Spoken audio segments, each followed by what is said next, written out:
देखिए, वो उनकी पार्टी की बैठक है।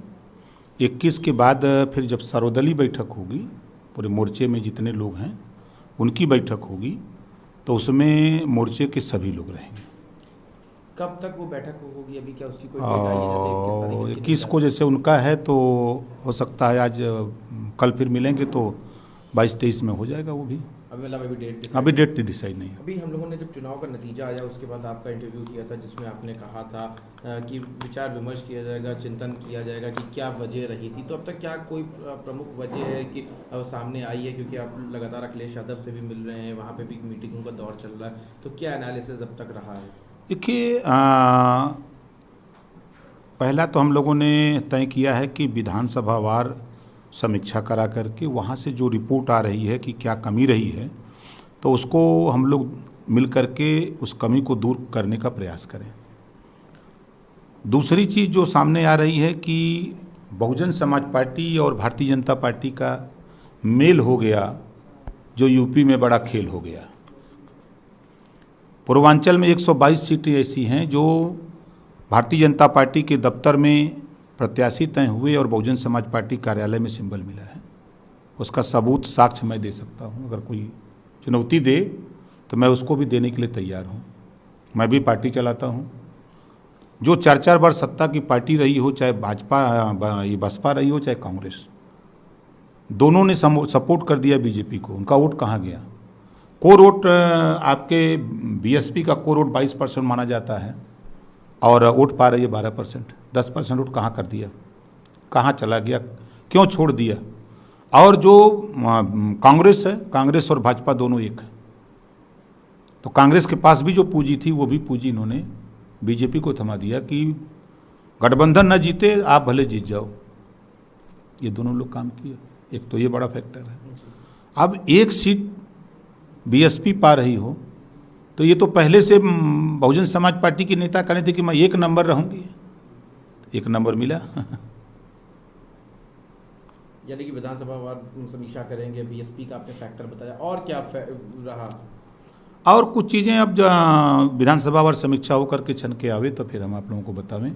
और 2 चीज़ें हम लोग जनता के बीच में जातिवार जनगणना के इशू को लेकर के और गरीबों का इलाज फ्री करने की इशू को लेकर के, एक समान अनिवार्य फ्री शिक्षा के सवाल पे, आवारा पशुओं से निजात दिलाने के सवाल पे, और जो बेरोजगारी है, हम लोगों ने जनता के बीच में प्रयास किया कि भाई जो 11 लाख सरकारी पद है उसको भरेंगे। हम आईटी सारे मुद्दे, विकास के सारे मुद्दे, उसके बावजूद धाराशाही हो गए चुनाव। हम लोग अपने मुद्दे को जहाँ तक पहुँचा पाए, लोगों ने वोट दिया। आपने देखा कि 88 सीटें हैं जो 1000 वोट से कम वोट से हम लोग हारे हैं। 200 से लेकर 1000, 88 सीटें विधानसभा की। क्या वजह रही 1200 वोट? अब वही हम अपनी बात को वहाँ तक नहीं पहुँचा पाए जिनको बीच में जाना। शुरुआती दौर में जब बात हुई थी तो आपने सरकारी मशीनरी और ईवीएम पे भी इल्जाम लगाया। बिल्कुल सही है। आप बताइए किस तरह से, अगर ऐसी कोई बात है तो क्या आपने, आप बताइए कि सिराथू सीट से अगर हम शुरू करें, जो बड़ी सीट, बड़ी चर्चा की रही, जब हमारा प्रत्याशी पल्लवी पटेल जीत गई तो फिर रिकाउंटिंग की क्या ज़रूरत? फिर एक बार रिकाउंटिंग हो गई, 2 बार हो गई, 3 बार हो गई, बार रिकाउंटिंग कराने की क्या ज़रूरत? ये तो एक सीट का जिक्र है। हम दूसरी सीट बता देते हैं। 8 बार रिकाउंटिंग कराई गई जौनपुर सदर में। क्या कारण था? ऐसे 3 दर्जन से भी ज़्यादा सीटों पर 5-5, 6-6 बार रिकाउंटिंग। गाजीपुर में जब गाजीपुर सदर की सीट 1600 वोट से हार गई तो रिकाउंटिंग। फिर जब कोर्ट का सहारा क्यों नहीं लिया? अगर आपको लगा कि ये चीज़ें गलत हैं तो आपको नहीं लगता था आपकी पार्टी को या समाजवादी पार्टी को गठबंधन में शामिल थे कि आपको कोर्ट तक जाना चाहिए? देखिए, निर्वाचन में सबसे बड़ा पावर आरओ के पास होता है। आरओ अगर सर्टिफिकेट दे दिया तो 5 साल लड़ते रहिए, कोर्ट कुछ नहीं होने वाला है।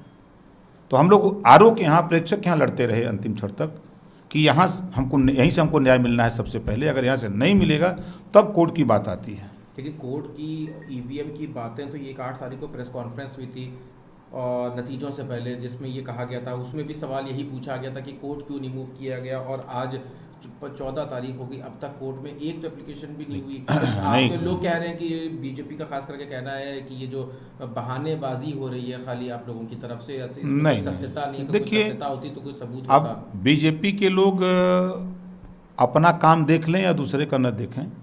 मैं साथ रहा हूं। सामाजिक न्याय समिति की रिपोर्ट लागू करने के लिए गृह मंत्री जी ने कहा था मुख्यमंत्री ने कहा था, लागू हुई? अगर उनसे पूछा जाए कि भाई सामाजिक न्याय समिति की रिपोर्ट में इसमें क्या झूठ बोल रहा है, कोई विधानसभा की कार्रवाई निकलवा के देख लें। मुख्यमंत्री जी ने एक बार नहीं 2-2 बार कहा, गृह मंत्री जी 2-2 बार पंचायत किए लखनऊ में, ओम प्रकाश राजभर मुख्यमंत्री के बीच में, ये तो किसी छुपा नहीं है। और वादा उन्होंने किया था हमसे जातिवार जनगणना का, हमसे वादा किया था उन्होंने कि घरेलू बिजली का बिल माफ करने का, वादा किया था एक समान अनिवार्य फ्री शिक्षा का। बीजेपी की बात होगी, ये बातें आपने भी रखी थी, आपने तो ये तक कहा था कि बाइक पे ट्रिपलिंग तक फ्री होगी, उसके बावजूद भी वोट नहीं मिला।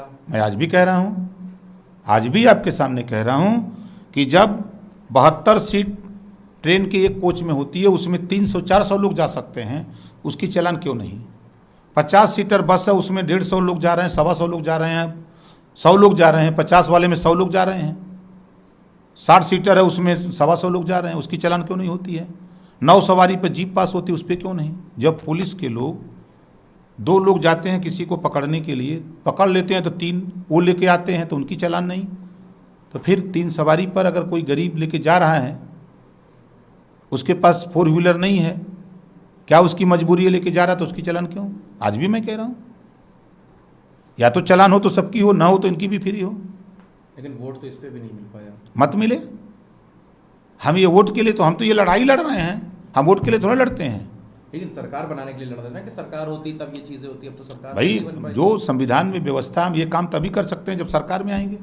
एक और सवाल है, 10 तारीख को जो नतीजा आया, नतीजा साफ हो गया, उससे पहले ही क्या आपको लगने लगा था कि गठबंधन जो है वो सरकार नहीं बना पाएगा? देखिए, जब वोटिंग होती है तो आभास होने लगता है क्या होने जा रहा है। बिल्कुल। तो पहले चरण के वोटिंग में जो 58 सीटों